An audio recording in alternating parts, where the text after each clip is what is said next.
I've been living and cruising aboard Starry Horizons for almost 7.5 years, but I can still vividly remember that young, eager kid who was so excited to set out and see the world.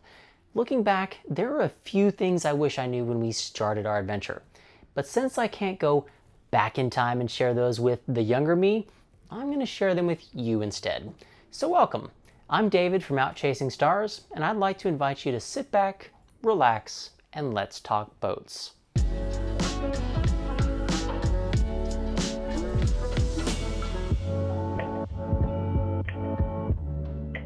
There are a bunch of technical skills that I've learned over the years, but there is one in particular I wish I'd known more about straight from the start, and that is electricity and electrical systems. When the inevitable happens and something on the boat stops working, the first thing I do is check to make sure it still has power. Through hard-earned experience, I'd suggest making sure the switch is still on. But if that's not the issue, that means the multimeter comes out. And I at least was smart enough to have a multimeter on the boat, but it still took a while before I fully understood all the different settings and just how to use them.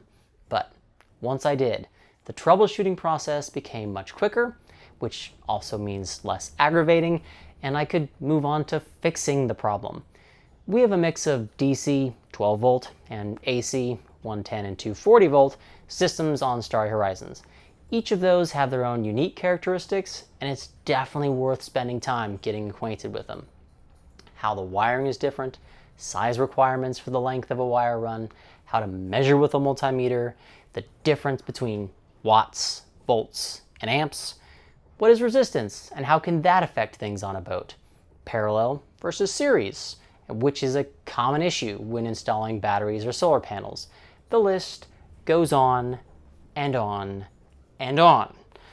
As an extra complication that I didn't realize at the start, and it still trips me up even now, that's the various wiring conventions around the world. Even though our boat is wired for 110 volt AC power from the factory, it was done so in France. They used the wire colors appropriate for France, but that's not what I was used to. Same thing for DC. All those things add up, and given that electricity can be incredibly dangerous, it would have been nice to start out with a shallower learning curve.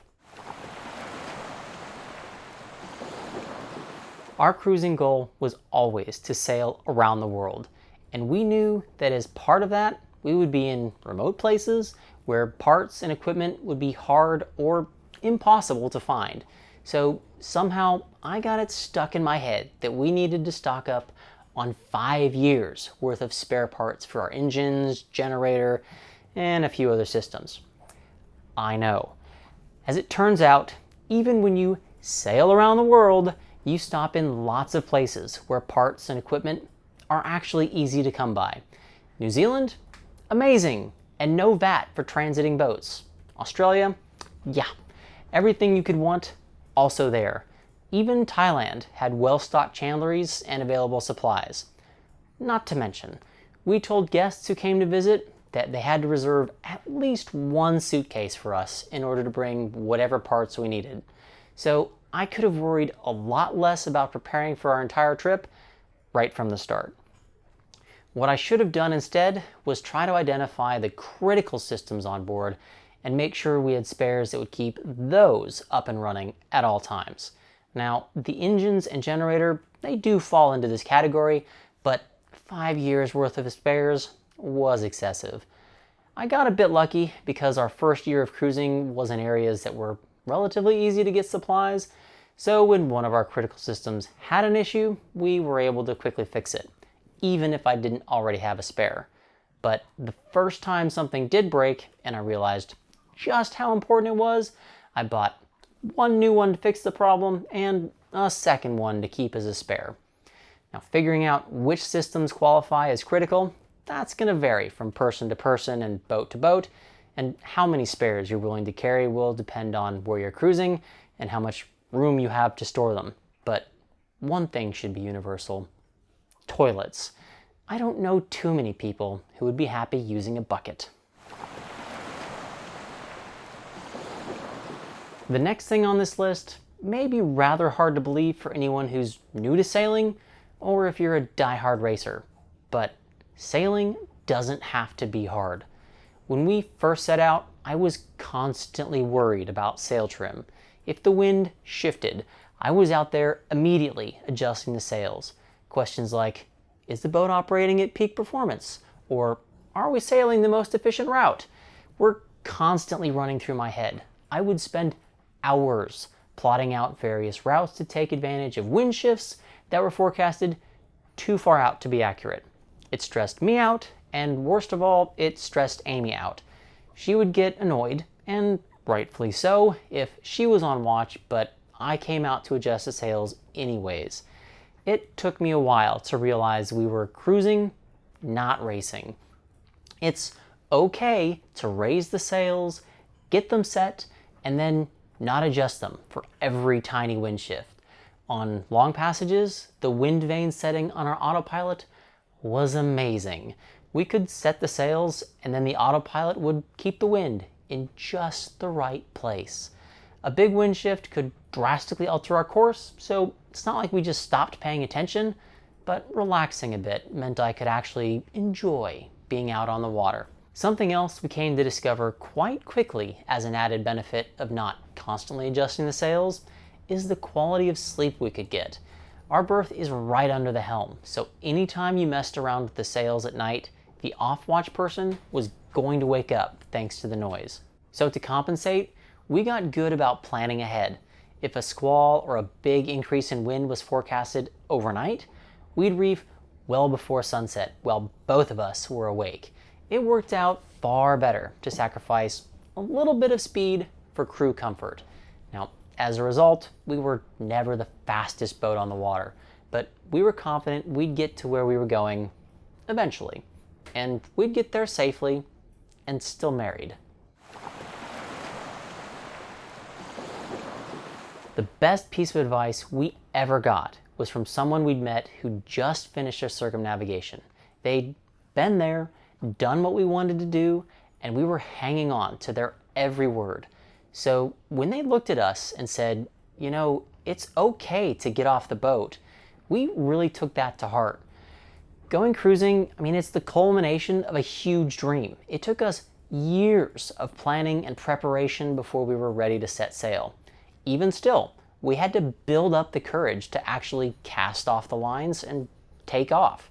We had all these great ideas of how amazing everything would be. The boat would sail like a dream. Nothing would break. Dinghy docks would be plentiful and easy to find. The water would be always clear and anchorages calm. Then reality sets in. Stuff on a boat will break, even a new boat. Squalls come at the most inopportune time. Thunder and lightning storms, they're scary as hell. In some places, you're more likely to have to beach the dinghy in rolling waves than find a dinghy dock. The water might be murky, trash may be all over the beach, and the anchorage could be so rolly, it feels like you're out at sea. And that first time you touch bottom is a dark, dark moment. As it turns out, life on a boat isn't all sunshine and rainbows, in spite of what you might see on YouTube. It's been said that cruising is the highest of highs, but also the lowest of lows. And when those lows come, you need to get off the boat. It can be hard to rationalize that it's okay to want to get off the boat. For a while, it almost felt like I was failing when I had those feelings. Like, how can I want to get off the boat when this is all I've dreamed about for years? But when our friends gave us that advice, I realized just how powerful it was. It's amazing how even a fun day out away from boat projects can help reset my perspective. But when times were particularly tough, we would even just go out and spend a night on land just to get away. Now, in our most extreme case, when it felt like everything was going wrong while we were in Southeast Asia and we were close to calling it quits, we put Starry Horizons in a marina, booked last-minute plane tickets, and we flew home. We had to get away, and it worked. We came back with fresh perspective, finished circumnavigation, and I'm still here talking to you now. So don't feel bad when the realization hits that the boat life is harder than you thought it would be. It's okay to feel that way. The last item on my list is a bit tongue-in-cheek, but I really wish I knew how to make at least semi-decent videos from the start of our journey. I am so thankful that we've documented literally the entirety of our circumnavigation here on YouTube, but it's almost physically painful for me to go back and watch the videos I put out at the beginning. The camera work is terrible, the audio is inaudible, and I sound like a robot when I attempted to do narration. If you started watching with one of our early episodes and you're still here, you have my admiration. Learning how to harness my creative side and make better videos wasn't something that came naturally to me, and I'm certainly not going to claim that I've evolved into an amazing cinematic filmmaker, but they did get a lot better.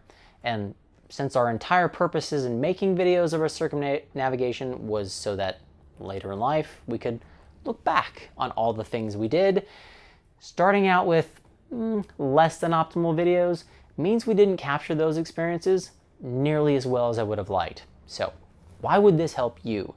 Well, I'm a firm proponent that you need to do something to capture your adventures, whether that's a YouTube channel, a blog, or even just posting pictures for your friends to see. It's worth it to put in a bit of time and effort to learn how to do those things before you start. You'll inevitably get better the more you do it, but try to start from a higher baseline and you won't look back at your early efforts and cringe quite so hard. I will also say practicing beforehand is especially important if you want to start a YouTube channel. The quality of content these days is so high that you either have to hit the ground running and really stand out, or have been around seemingly forever, like us. So there we go. 5 things I wished I'd known before we set off on our sailing adventures. Now I'm curious, what would be on your list? Let me know down in the comments below. If you're still in the planning phases of your adventure, I hope I've given you a few things to consider, or if you're already out on the water, some additional perspective. I'm working to convince Amy to provide her perspective on this topic, and I'll be interested to see just how different her thoughts are. Now, while we're waiting for that, if you haven't subscribed to our channel already, you can click up here to keep an eye out for our upcoming videos. Now, if you're still brave enough to check out some of our earlier videos, you can click down here. Now, thanks so much for watching, everyone. I really appreciate you following along, and we'll see you another day in another bay. Bye, y'all.